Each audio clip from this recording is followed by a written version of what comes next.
Hello friends. AP EAMCET ఎంపీసీకి సంబంధించి counselling registration process start కావడం జరిగింది. దానికి సంబంధించిన లింక్ కూడా అఫీషియల్ వెబ్సైట్లో ఎనేబుల్ చేశారు. ఈ రిజిస్ట్రేషన్ ప్రాసెస్ ఏ విధంగా చేసుకోవాలి, ఒకవేళ మీరు మొబైల్లోనే ఈ రిజిస్ట్రేషన్ చేయాలనుకుంటే ఎక్కడెక్కడ ఏమేమి డీటెయిల్స్ అనేవి ఫిలప్ చేయాలి, మొబైల్లో పేమెంట్ చేసేటప్పుడు ఎలాంటి జాగ్రత్తలు తీసుకోవాలనేది కూడా కంప్లీట్గా ఎక్స్ప్లెయిన్ చేస్తాను. చివరి దాకా చూస్తే అన్ని డీటెయిల్స్ అర్థమైతాయి. ఫస్ట్ టైం ఛానల్ చూస్తున్న వాళ్ళు వీడియోని లైక్ చేసి మీ డౌట్ ఏంటనే కామెంట్ చేయండి. ఛానల్ని సపోర్ట్ చేయండి. చాలా వరకు గ్యాప్ వచ్చింది కాబట్టి మన ఛానల్ రీచ్ అయితే పడిపోయింది. వీలైనంత మందికి వీడియోని షేర్ చేయండి. వీడియోని లైక్ చేస్తే మరిన్ని రెగ్యులర్గా అప్డేట్స్ అనేవి మన ఛానల్లో ఇవ్వడం జరుగుతుంది. అలాగే మీకు ఏమైనా డౌట్స్ ఉంటే కింద కామెంట్ సెక్షన్లో కామెంట్ చేయొచ్చు. టెలిగ్రామ్ ఛానల్ గ్రూప్ ఉంది, అందులో మీకు ఏమైనా డౌట్ ఉంటే దాని గురించి కూడా డిస్కస్ చేయొచ్చు.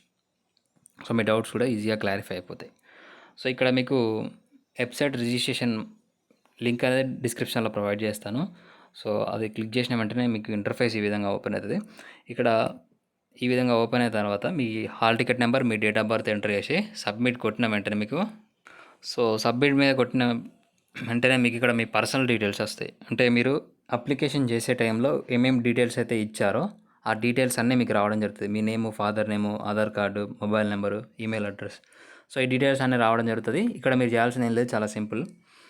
ఇక్కడ మీ ఇన్కమ్ సర్టిఫికేట్, అలాగే ఎవరైతే ఓసీ క్యాండిడేట్స్ ఉన్నారో ఈడబ్ల్యూఎస్ రిజర్వేషన్ అప్లికేబుల్గా ఉన్నవాళ్ళు ఈడబ్ల్యూఎస్ సర్టిఫికేట్ రెడీగా పెట్టుకోండి. సర్టిఫికేట్ మీద మీకు రైట్ సైడ్ టాప్ కార్నర్లో మీకు ఇట్లా నిలువుగా గీతలు ఉంటాయి, ఒక బార్ కోడ్ ఉంటుంది, దాని మీద నెంబర్ ఉంటుంది. ఈడబ్ల్యూఎస్ సర్టిఫికేట్ కానీ అలాగే ఇన్కమ్ సర్టిఫికేట్ పైన నెంబర్ ఉంటుంది. ఆ నెంబర్ అనేది మీరు ఇక్కడ ఎంటర్ చేయాల్సి ఉంటుంది. ఇక్కడ మీకు ఈడబ్ల్యూఎస్, ఒకవేళ మీరు ఈడబ్ల్యూఎస్ అయితే ఈడబ్ల్యూఎస్ ఉంటే మీకు ఈడబ్ల్యూఎస్ ఎస్ అని క్లిక్ చేయాలి. ఎస్ మీద క్లిక్ చేసిన వెంటనే మీకు ఈడబ్ల్యూఎస్ సర్టిఫికేట్ నెంబర్ అడుగుతుంది. అది మీ ఈడబ్ల్యూఎస్ సర్టిఫికేట్ మీద బార్కోడ్తో ఉంటుంది. ఆ సర్టిఫికేట్ నెంబర్ ఎంటర్ చేయాలి. అలాగే నెక్స్ట్ ఇన్కమ్ సర్టిఫికేట్ ఉంటే బిలో 2.5 lakhs అయితే మీరు అది సెలెక్ట్ చేసుకోవాల్సి ఉంటుంది. ఒకవేళ మీరు బిలో 2.5 lakhs ఉంటే ఇన్కమ్ సర్టిఫికేట్లో ఎంత ఉంటే అంత మీరు సెలెక్ట్ చేసుకోవాల్సి ఉంటుంది. సెలెక్ట్ చేసుకున్న తర్వాత ఇన్కమ్ సర్టిఫికేట్ నెంబర్ అడుగుతుంది. ఇన్కమ్ సర్టిఫికేట్ నెంబర్ అనేది మీరు ఎంటర్ చేయాలి. ఎంటర్ చేసిన తర్వాత మీకు సర్టిఫికేట్ వెరిఫికేషన్ టైంలో మీరు ఎంటర్ చేసిన నెంబర్ ఆధారంగా వాళ్ళకి డాటా అనేది ఆ పర్టికులర్ సర్వర్స్ నుంచి అప్డేట్ డైరెక్ట్గా వాళ్ళకి అప్డేట్ అవుతుంది. మీ సర్టిఫికేట్స్ వాళ్ళు వెరిఫై చేయడం జరుగుతుంది. ఒకవేళ ఇప్పుడు ఈ సర్టిఫికేట్ అప్డేట్ చేశారు. అప్డేట్ చేసిన తర్వాత మీకు కిందనే నెంబర్ అప్డేట్ చేసిన తర్వాత మీకు కిందనే మీకు ఎడ్యుకేషన్ క్వాలిఫికేషన్ డీటెయిల్స్ ఉంటాయి. అలాగే అక్కడ మీకు ఒకవేళ స్పెషల్ కేటగిరీ ఏమైనా ఉంటే, మీరు ఫిజికల్లీ హ్యాండిక్యాప్డ్ కానీ క్యాప్ సర్టిఫికేట్ కానీ ఏమైనా ఉంటే ఇక్కడ మీకు ఎస్ అని వస్తుంది, లేని వాళ్ళకి నో అని వస్తుంది. ఇక్కడ మీకు నెక్స్ట్ కిందనే మీకు ఎడ్యుకేషన్ క్వాలిఫికేషన్ డీటెయిల్స్ వస్తాయి. అంటే మీరు 6th క్లాస్ నుంచి ఇంటర్మీడియట్ వరకు ఎక్కడైతే చదివారో ఆ డీటెయిల్స్ అనేది రావడం జరుగుతుంది. మీరు ఎప్పుడైతే అప్లై చేసే టైంలో డీటెయిల్స్ ఇచ్చారు కదా, ఆ డీటెయిల్స్ అనేది రావడం జరుగుతుంది. ఒకవేళ ఇక్కడ సర్టిఫికేట్ ఇప్పుడు ఈ పేమెంట్ చేసే టైంలో మీకేమైనా మిస్టేక్స్ ఉంటాయి, అప్లికేషన్లో ఏమైనా మిస్టేక్స్ ఉంటే, ఇప్పుడు పైన కనిపించిన డాటాలో ఏమైనా మిస్టేక్స్ ఉంటే ఇక్కడే మీరు వెరిఫై చేసుకోవచ్చు. ఎలా చేసుకోవాలని కూడా చూపిస్తాను. నెక్స్ట్ కింద మీ హాల్ టికెట్ నెంబర్, మీ ర్యాంక్ ఎంత అనేది, ఎంట్రన్స్ టెస్ట్ మార్క్స్ కూడా వస్తాయి.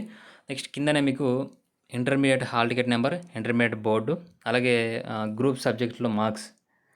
ఇక్కడ మీరు ఎంసెట్ అప్లై చేసే టైంలో మీకు ఇంకా ఎగ్జామ్స్ కంప్లీట్ కాలేదు కదా, అప్పుడు ఎగ్జామ్స్ కంప్లీట్ కాలేదు కాబట్టి ఇప్పుడు మీకు మార్క్స్ అనేది ఎంటర్ చేయమని అడుగుతుంది. ఇది మనకి వెబ్సైట్ వెయిటేజ్ క్యాలిక్యులేట్ చేసేటప్పుడు అడిగింది. మరి ఇప్పుడు క్యాలిక్యులేట్ చేస్తున్నారో లేదని నేను అప్లికేషన్ చూడలేదు కాబట్టి ఈ ఇయర్ నాకు ఐడియా లేదు. ఒకవేళ ఎవరైనా అప్లికేషన్ కంప్లీట్ అయిన వాళ్ళు ఉంటే కంప్లీట్ చేయండి, అంటే కామెంట్ చేయండి ఈ డాటా అడుగుతుందా లేదా అనేది. ఇంటర్మీడియట్కి సంబంధించి మార్క్స్ డాటా అడుగుతుందా లేదా అనేది కామెంట్ చేయండి. మీ ఇంటర్మీడియట్ మెమో కానీ, మీ ఇంటర్మీడియట్ షార్ట్ మెమో కానీ డీటెయిల్స్ అనేది అప్డేట్ చేయాల్సి ఉంటుంది. ఎంపీసీలో మీకు ఆప్షనల్ సబ్జెక్ట్స్ మ్యాథ్స్, ఫిజిక్స్, కెమిస్ట్రీలో ఎన్నైతే మార్క్స్ వచ్చినాయో అవుట్ ఆఫ్ మీకు 600కి ఎన్ని మార్క్స్ వచ్చినాయో out of first year second year కలుపుకొని ఎన్ని మార్క్స్ వచ్చినాయో అవి ఎంటర్ చేయాలి. పర్సంటేజ్ ఎంటర్ చేసి సర్టిఫికేట్ మీకు ఇన్కమ్ లాంగ్ మెమో కానీ షార్ట్ మెమో కానీ ఉంటే ఆ సర్టిఫికేట్ డీటెయిల్స్ అనేది అప్డేట్ చేయాలి. నెక్స్ట్ ఇక్కడ మీకు సర్టిఫికేట్ వెరిఫికేషన్కి సంబంధించి ఒకవేళ మీ సర్టిఫికేట్స్ ఆఫ్లైన్లో వెరిఫికేషన్ ఉంటే ఎక్కడ చూస్ చేసుకోవాలనుకుంటున్నారు, మీ డిస్టిక్ ఏంటి, మీ డిస్టిక్లో నియరెస్ట్ ఏమైనా హెల్ప్ లైన్ సెంటర్స్ ఉన్నాయనేది అది చూస్ చేసుకోవాలి. ఇది కంపల్సరీగా చూస్ చేసుకోవాలి. మీకు వెరిఫికేషన్ ప్రిఫర్డ్ సెంటర్ అనేది చూస్ చేసుకోవాలి. మీ దగ్గరలో ఉన్న డిస్ట్రిక్ట్‌లో అనేది చూజ్ చేసుకోండి. నెక్స్ట్ ఇక్కడ మీకు do you want to make any changes in the above information provided. అంటే మీకు ఇప్పుడు పైన కనిపించిన ఇన్ఫర్మేషన్‌లో అంటే నేను ప్రీవియస్‌గా చెప్పాను కదా! మీకు అప్లికేషన్‌లో ఏమైనా మిస్టేక్స్ ఉన్నా గానీ, మీ నేమ్ గానీ, మీ ఫాదర్ నేమ్ గానీ, ఇతర డీటెయిల్స్ ఏమైనా మిస్టేక్స్ ఉంటే చేంజ్ చేసుకోవాలనుకుంటున్నావా? ఒకవేళ చేంజ్ చేసుకోవాలనుకుంటున్నాను, నాకు మిస్టేక్స్ ఉన్నాయనంటే ఇక్కడ దీని మీద క్లిక్ చేస్తే మీకు యెస్ అని వస్తది. యెస్ మీద క్లిక్ చేస్తే మీ డీటెయిల్స్ అనేది మీరు చేంజ్ చేసుకోవడానికి అవకాశం అయితే ఉంటది. సో ఇక్కడ మీరు దీని మీద క్లిక్ చేసిన తర్వాత కింద సబ్మిట్ అని ఉంటది. సో ఇక్కడ మీరు ఒకవేళ చేంజెస్ కావాలనుకుంటే యెస్ మీద ట్యాప్ చేసి మీరు సబ్మిట్ కొట్టేస్తే సరిపోతుంది. సో సబ్మిట్ కొట్టిన తర్వాత ఇక్కడ మీకు పేమెంట్ చేయాలి. అంటే మీకు ఓసీ, బీసీ క్యాండిడేట్స్ ఎవరైతే ఉన్నారో వాళ్ళకి 1200 రూపీస్, ఎస్సీ, ఎస్టీ వాళ్ళకైతే 600 రూపీస్ అనేది పేమెంట్ చేయాలి. సో పేమెంట్ మోడ్ అనేది సెలెక్ట్ చేసుకోవాలి, డెబిట్ కార్డా క్రెడిట్ కార్డ్ అనేది.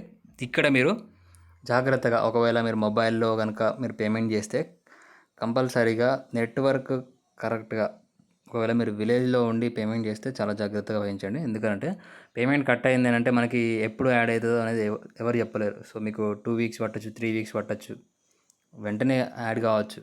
సో ఒకవేళ పేమెంట్ కట్ అయ్యి మీ రిజిస్ట్రేషన్ సక్సెస్ కాకపోతే మీకు మళ్ళీ ఆ పేమెంట్ లాస్ అయ్యే ఛాన్సెస్ ఉన్నాయి. దాని గురించి పెద్ద కథ ఉంటుంది కాబట్టి సో మీరు పేమెంట్ చేసేటప్పుడు దగ్గరలో ఉన్న నెట్ సెంటర్కైనా వెళ్ళండి, లేదా మీ మొబైల్లో చేస్తే నెట్వర్క్ కరెక్ట్గా అంటే మీ మొబైల్లో ఫుల్ సిగ్నల్ ఉన్న దగ్గర, అంటే నెట్ బాగా వచ్చే దగ్గర కూర్చొని కంప్లీట్ అయితే చేయండి. సో డెబిట్ కార్డ్ డీటెయిల్స్ అనేది ఎంటర్ చేయండి. డీటెయిల్స్ ఎంటర్ చేసిన తర్వాత మీకు పేమెంట్ అని ఉంటుంది. సో పేమెంట్ మీద క్లిక్ చేసిన వెంటనే మీకు సక్సెస్ అని వస్తుంది, పేమెంట్ సక్సెస్ అని వస్తుంది. పేమెంట్ ఐడి కూడా వస్తుంది. ఈ పేమెంట్ ఐడి నోట్ చేసుకోండి, లేదా దీన్ని స్క్రీన్ షాట్ తీసి పెట్టుకోండి, ఎందుకంటే మీకు ఫ్యూచర్లో యూజ్ అయ్యే ఛాన్సెస్ ఉన్నాయి. నెక్స్ట్ మీకు పేమెంట్కి సంబంధించి సక్సెస్ఫుల్ అని వస్తుంది. సో దీన్ని ఒక ప్రింట్ తీసుకోండి. సో ఫీ పేమెంట్ ఎంత చేశారు ఏందనేది సో డీటెయిల్స్ వస్తాయి, ప్రింట్ తీసేసుకోండి. ప్రింట్ తీసుకొని మీ దగ్గర పెట్టుకోండి. నెక్స్ట్ ఇక్కడ మీకు ఈ రిజిస్ట్రేషన్ కంప్లీట్ అయిపోయింది. సో నెక్స్ట్ మీరు ఏం చేయాలి, ఇక్కడ సర్టిఫికేట్ రీఅప్లోడ్ ఉంది కదా. సో సర్టిఫికేట్ రీఅప్లోడ్ మీద ట్యాప్ చేస్తే మీ సర్టిఫికేట్స్ వెరిఫై అయినాయా లేదా అనేది మీకు అప్పుడే చూపిస్తుంది. సో ఈ సర్టిఫికేట్ వెరిఫికేషన్కి సంబంధించి ఈ లింక్ అనేది మనకి ఎనేబుల్ చేయలేదు. మనకు వెబ్సైట్లో చూస్తే మీకు మనకి లింక్ అనేది ఇంకా అప్డేట్ చేయలేదు, ఎందుకంటే ఈరోజు రిజిస్ట్రేషన్ ప్రాసెస్ మాత్రమే స్టార్ట్ అవుతుంది కాబట్టి. సో ఇందులో మీకు సర్టిఫికేట్ రీఅప్లోడ్ అనే ఆప్షన్ అయితే ఎనేబుల్ చేస్తారు. So certificate re-upload option enable చేసిన వెంటనే దాని మీద క్లిక్ చేసి మీ డీటెయిల్స్ మళ్ళీ ఎంట్రీ చేయాలి. సో సర్టిఫికేట్ రీఅప్లోడ్ మీద క్లిక్ చేసిన వెంటనే మీకు మీ డీటెయిల్స్ ఎంట్రీ చేయాలి. హాల్ టికెట్ నెంబర్ మళ్ళీ డేట్ ఆఫ్ బర్త్ ఎంట్రీ చేస్తే మీ డీటెయిల్స్ ఇట్లా వస్తాయి. ఒకవేళ మీ సర్టిఫికేట్ ఏమైనా ప్రాబ్లం ఉంటే ఆ సర్టిఫికేట్ ఇక్కడ చూడండి. సో క్యాస్ట్ సర్టిఫికేట్ ప్రాబ్లం ఉందనుకో, సో ఇక్కడ క్యాస్ట్ సర్టిఫికేట్, నెక్స్ట్ ఇక్కడ చూస్ ఫైల్ చూస్ చేసుకోవాలి. ఫైల్ చూస్ చేసుకున్న తర్వాత అప్లోడ్ చేసి సబ్మిట్ కొట్టేస్తే మళ్ళీ మీ సర్టిఫికేట్కి సంబంధించి స్టాటస్ అనేది చెక్ చేసుకోవాలి. ఇక్కడ మీకు print payment receipt certificate re-upload మీద మళ్ళీ క్లిక్ చేసి మీ డీటెయిల్స్ అనేది చెక్ చేసుకోవచ్చు. సో మీకు అప్లోడ్ చేసిన వెంటనే మీ సర్టిఫికేట్ వెరిఫై కావచ్చు కాకపోవచ్చు, ఎందుకనంటే వాళ్ళు టైం తీసుకుంటారు. చాలా దాదాపుగా 1,70,000 మంది స్టూడెంట్స్ ఉన్నారు కాబట్టి వాళ్ళందరూ అప్డేట్ చేస్తారు కాబట్టి. సో మనకి ఏదైతే హెల్ప్లైన్ సెంటర్ మీరు చూస్ చేసుకున్నారో ఆ హెల్ప్లైన్ సెంటర్కి ఆ డాటా అనేది ఆటోమేటిక్గా వెళ్ళిపోతుంది. వాళ్ళు మీ సర్టిఫికేట్స్ అనేది వెరిఫై చేయడం జరుగుతుంది. సో ఇక్కడ సర్టిఫికేట్స్ ఎట్లా వెరిఫై అయితే అంటే మీరు ఏదైతే ఇన్కమ్ సర్టిఫికేట్ నెంబర్ ఇచ్చారు, క్యాస్ట్ సర్టిఫికేట్ నెంబర్ ఇచ్చారు, అలాగే ఈడబ్ల్యూఎస్కి సంబంధించిన సర్టిఫికేట్ నెంబర్ ఇచ్చారు కదా. సో పర్టికులర్ సర్వర్స్ నుంచి ఆటోమేటిక్గా వాళ్ళకి డాటా అనేది రావడం జరుగుతుంది. సో మీ సర్టిఫికేట్స్ వెరిఫై అయిపోతాయి. వెరిఫై అయిపోయిన తర్వాత మీకు డైరెక్ట్గా your certificates are verified, you are eligible for exercising web options అని వస్తుంది. ఎవరి సర్టిఫికేట్స్ అయితే పెండింగ్లో ఉన్నాయో ఈ సర్టిఫికేట్ వెరిఫికేషన్ ఈజ్ పెండింగ్ అని వస్తుంది. సో ఇంకా ఏమైనా డౌట్స్ ఉంటే కామెంట్ చేయండి, ఛానల్ని సబ్స్క్రైబ్ చేయండి, వీడియోని లైక్ చేయడం మాత్రం మర్చిపోవద్దు. Thank you.